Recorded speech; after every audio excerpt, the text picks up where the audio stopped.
বিসমিল্লাহির রহমানির রহিম। আসসালামু আলাইকুম। ফ্যাশন ডিজাইনার হালিমা চ্যানেলে আপনাদের সবাইকে জানাচ্ছি স্বাগত।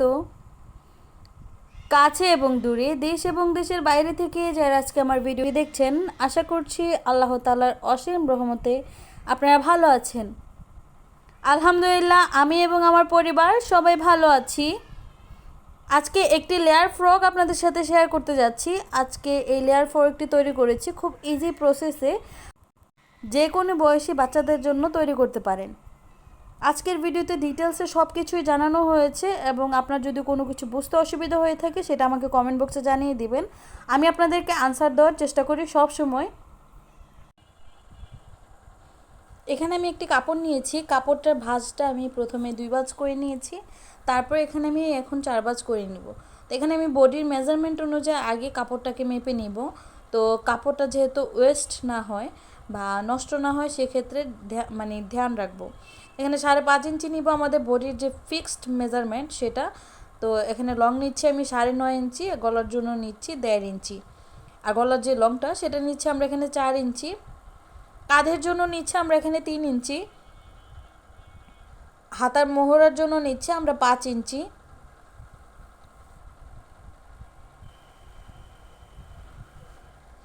বডির জন্য নিচ্ছি এখানে 5.5 ইঞ্চি, পেটের দিকেও নিচ্ছি 5.5 ইঞ্চি। 1 ইঞ্চি নিব এক্সট্রা আমরা সেলাইয়ের বাড়তি থাকার জন্য। এখন আমি প্রত্যেকটা দাগ অনুযায়ী কাটিং করে দিব।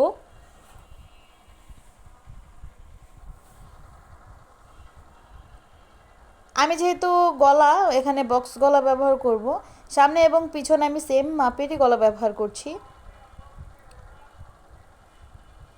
এখানে আমরা যে হাতার টাইপের বা একটু লেস টাইপের ব্যবহার করব সেটা নিচ্ছে আমরা এখানে 3 ইঞ্চি মতো। তো এখন আমি সমানভাবে প্রত্যেকটাই দাগ দিয়ে দিব।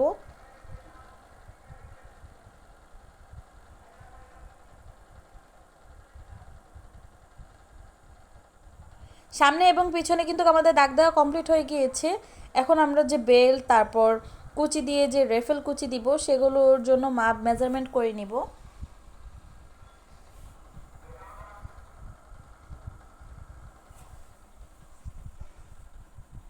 এখানে প্রথম আমি কাপড়টাকে ভাঁজ করে নিয়েছি, 2.5 ইঞ্চি নিয়েছি, তারপর এখানে আমি নিচ্ছি 18 ইঞ্চি লং। তো 18 ইঞ্চিকে আমি এটা যেহেতু 2 ভাঁজ করে রেখেছি, তো আপনারা কিন্তু মেজারমেন্ট করলেই পেয়ে যাবেন যে 18 ইঞ্চিতে যদি আমরা 2 ভাঁজ করে কাপড় নেই। তো এখানে কিন্তু সামনের এবং পিছন পার্টের দুনো পার্টেরই আমি কাটিং করে নিচ্ছি। তো এখানে কিন্তু পাশ নিয়েছি আমরা 5 ইঞ্চি, 2.5 ইঞ্চি যেহেতু নিয়েছি আমরা পাশ নিয়েছি 5 ইঞ্চি।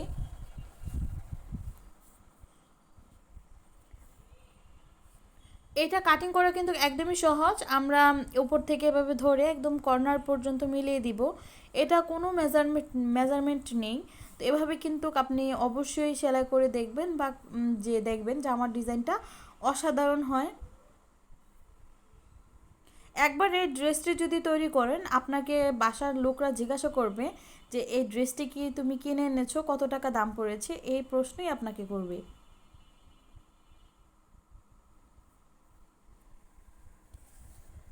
এখানে আমি প্রথমে 1.5 ইঞ্চির মতো কাপড় নিয়েছি, কাপড়টাকে 4 ভাঁজ করে নিয়েছি। এখানে এটা মাঝখান থেকে আমি আলাদা করে দিলাম, এটা আমরা বেল্ট হিসাবে এভাবে ব্যবহার করব।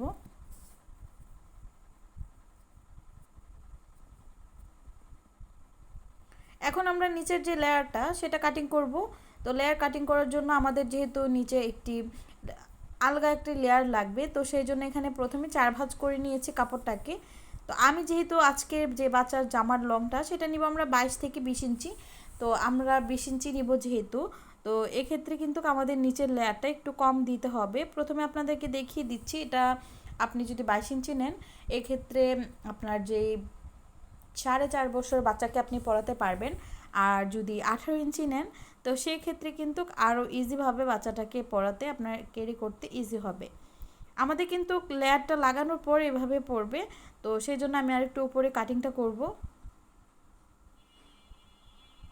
এখানে আমি 20 ইঞ্চিতে বা 21 ইঞ্চিতে কাটিংটা করছি।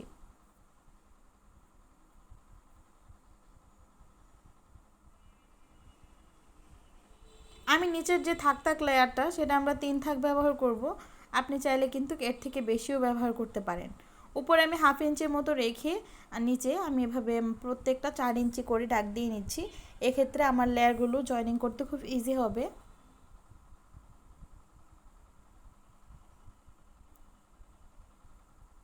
আমাদের কিন্তু সামনের পার্ট এবং নিচের যে ঘেরার অংশ সেগুলো কাটিং করা কমপ্লিট হয়ে গিয়েছে।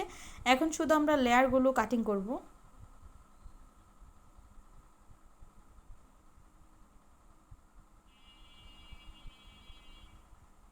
লেয়ারগুলোকে আমরা কিভাবে কাটিং করছি সেটাও আপনাদেরকে দেখিয়ে দিচ্ছি।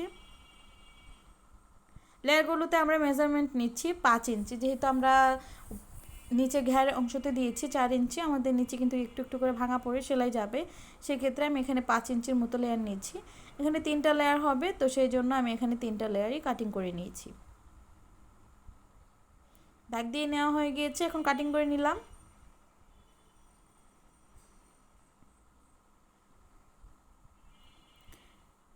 তো জামাটা কিন্তু কাটিং করা খুবই ইজি। আমি এখন দেখিয়ে দিচ্ছি কীভাবে কুচিটা পড়বে।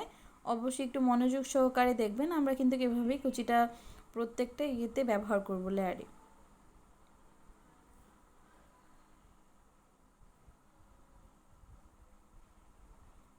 এখন আমরা বউ কাটিং করে নিচ্ছি।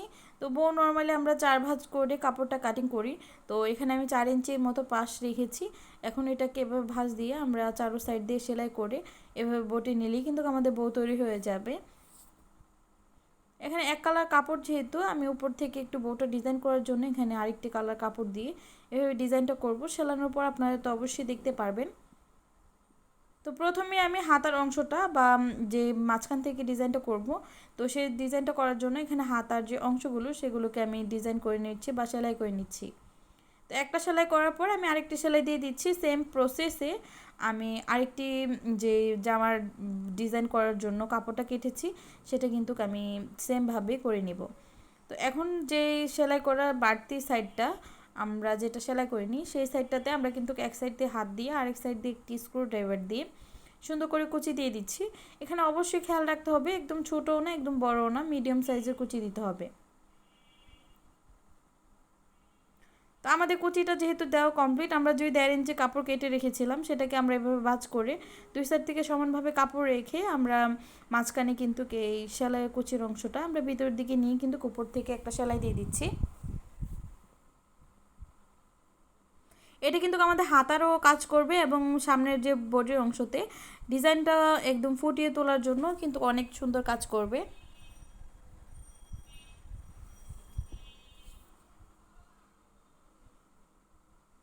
সেম প্রসেসে কিন্তু আমি আরেক সাইড কমপ্লিট করে নিয়েছি। আপনারা কিন্তু অবশ্যই ভালো করে একটু মনোযোগ সহকারে দেখবেন। আমি কিন্তু দুটোটা যে ডিজাইনার হাতা সেটা কিন্তু কমপ্লিট করে নিয়েছি।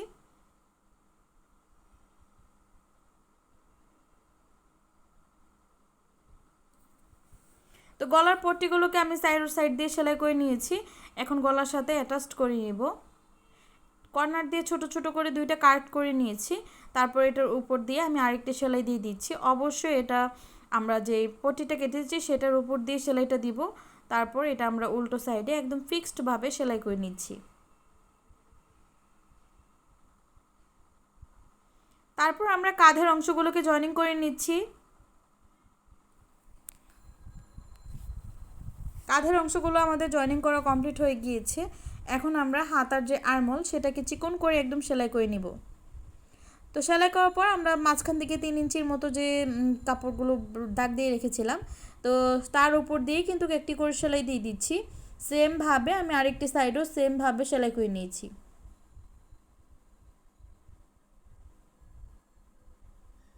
এই জামাটি তৈরি করতে একদম খুবই অল্প কাপড় লাগে আর খুব সুন্দর একটি জামার লুক হয় এবং এই জামাটাকে আপনার খুবই একটি আনকমন, আপনার মনে হবে না যে নিজে বাসায় তৈরি করেছেন, হয়তো বা মনে হবে আপনি শোরুম থেকে কিনে এনেছেন।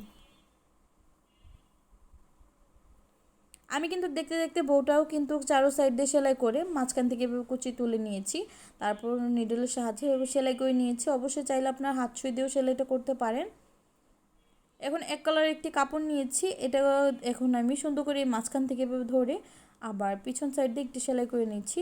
এক্ষেত্রে আমাদের বাড়তি কাপড়টা কেটে ফেলে দিতে খুব ইজি হবে।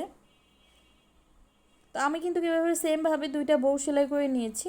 তো এখন আমি দেখিয়ে দিচ্ছি এটা কিভাবে বসাবো। তো আপাতত এখন বসাচ্ছি না, আমি এটা এভাবে দেখিয়ে দিচ্ছি আপনাদেরকে কেমন লাগবে। এখন প্রত্যেকটা লেয়ার আমি যেহেতু জয়েনিং করব নিচের যে ঘেরের অংশের সাথে, তো তার আগে এটার এক সাইড যেহেতু আমাদের সেলাই করে নিতে হবে, তাই চিকন করে সেলাই করে নিচ্ছি।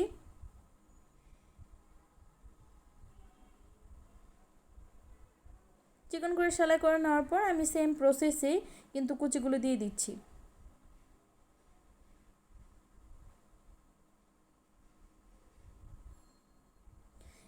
কুচিগুলো কিন্তু একদম বেশিও না একদম কমও না, আমি মিডিয়াম সাইজের কুচি দিচ্ছি। বেশি হলে কিন্তু একদম গায়ে গায়ে লেগে থাকার মতো, আর একদম কম দিলে কিন্তু 2 থেকে 3 ইঞ্চির মতো দূরত্ব রেখে কিন্তু কুচিটা দেওয়া হয়। আর এটা হচ্ছে একদম গায়ে গায়ে লাগাও না এবং একদম দূরেও না, একটু মিডিয়াম সাইজের কুচি দিচ্ছি। এখন আমি ফার্স্ট লেয়ারটা কিন্তু জয়েনিং করছি।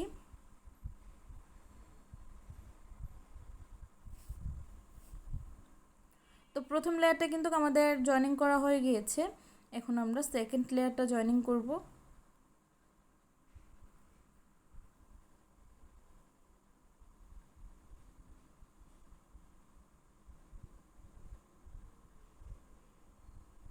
সেকেন্ড লেয়ারটা অবশ্যই খেয়াল করবেন আমি কীভাবে জয়েনিংটা করছি। প্রথম লেয়ারটা যেহেতু আমরা সমানভাবেই জয়েনিংটা করেছি, সেকেন্ড লেয়ারটা আমরা ওই অপর দিকের লেয়ারটার ওদিকে ফিরিয়ে দিব। এক্ষেত্রে এটা উল্টে নিলেও কিন্তু আমাদের বাড়তি যে সেলাইয়ের কাপড়গুলো সেগুলো দেখা যাবে না। সেমভাবে আমি 3 নাম্বার লেয়ারটাও জয়েনিং করে নিয়েছি। আমাদের কিন্তু নিচের লেয়ারগুলো কিন্তু একদম জয়েনিং করা কমপ্লিট হয়ে গিয়েছে। এখন আমরা মাজার সাথে যে লেয়ারগুলো জয়েনিং করে নিব বা নিচের পার্টটা জয়েনিং করে নিচ্ছি।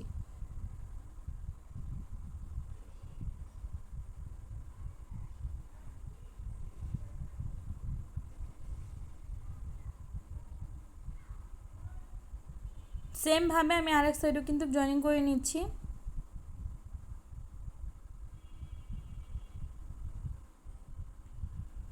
এখন আপনাদেরকে কাছ থেকে একটু দেখিয়ে দিচ্ছি।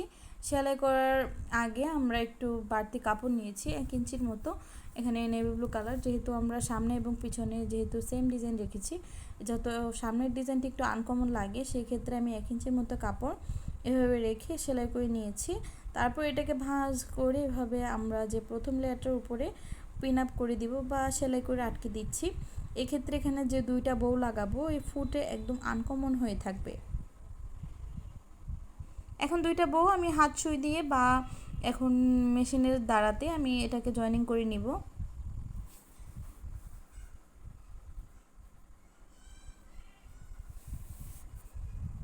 এখন আমি হাত সুইয়ের সাহায্যে কিন্তু এটাকে জয়েনিং করে নিচ্ছি।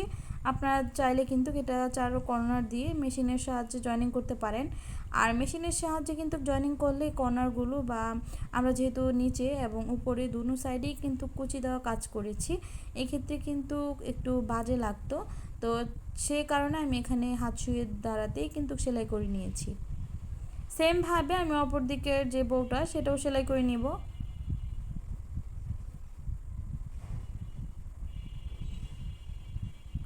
তো বউগুলো লাগানোর পর কেমন হলো সেটা একটু দেখিয়ে দিচ্ছি আপনাদেরকে। তো বউটা লাগানোর পর কিন্তু জামাটার লুকটা ঠিক এমন এসেছে। তো এখন আমরা জামার সাইডের অংশগুলোকে সেলাই করে আটকে দিব। তো সাইডের অংশগুলোকে আটকা দেওয়ার জন্য অবশ্যই দেখবেন যে তো লেয়ারগুলো ঠিক মাপে পড়ে থাকে।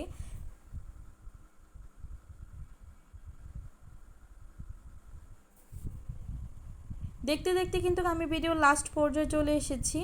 আপনারা যদি আমার চ্যানেলটি এখনও সাবস্ক্রাইব করে না থাকেন অবশ্যই আমার চ্যানেলটি সাবস্ক্রাইব করে দিবেন, আর যারা অলরেডি আমার চ্যানেলটি সাবস্ক্রাইব করে ফেলেছেন আপনাদের সবাইকে জানাচ্ছি অসংখ্য ধন্যবাদ।